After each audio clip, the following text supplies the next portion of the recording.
Hi, welcome to SafeTapp 2.0. Today, let's take a look at all the systems and features that are now available within SafeTapp.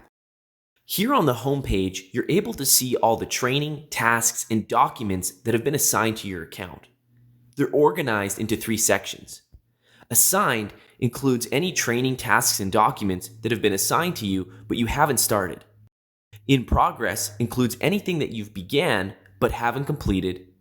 In the completed tab, we'll view all of your training records.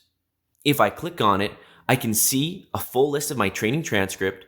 I can use the search bar to search for a specific name, or use this filter icon to search for a particular type of completed task, folder, online training, or training record that I've uploaded. You can also sort through the statuses. At the bottom of your tab, there's always a navigation bar.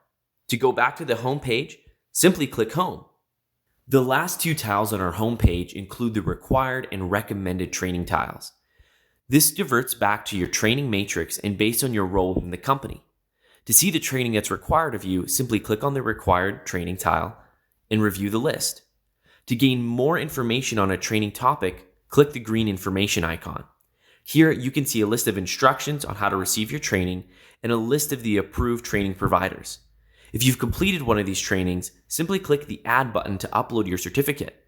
This way, the system will automatically include who the training provider is, the course title, and all you have to fill in is the completed date, the mark you passed with, the format of the course, and upload a photo of the certificate. Alternatively, to upload a certificate, you can always click the blue Upload icon. To go back to the home page, simply click the home page on your bottom navigation tab. On your home page, you can also create custom tiles known as quick links. They can include assets, digital forms, digital folders, and even the ability to upload a certificate or review your profile quickly. To turn on a particular quick link, simply toggle the assets, digital forms, and digital folders you want to see and click Confirm. Now, rather than digging through all the folders to find the incident folder, you can just click on this quick link to instantly access the incident folder. In the Digital Forms tool, you can see what's assigned, in progress, and completed digital forms. If a digital form is assigned to you and you want it to have offline capability, be sure to click on it to begin its in progress. When you have a form that's in progress, if it's a form you need to fill out frequently, you can start to favorite and add it to your quick links. Whenever you've completed a digital form, you'll be able to see them under the completed section.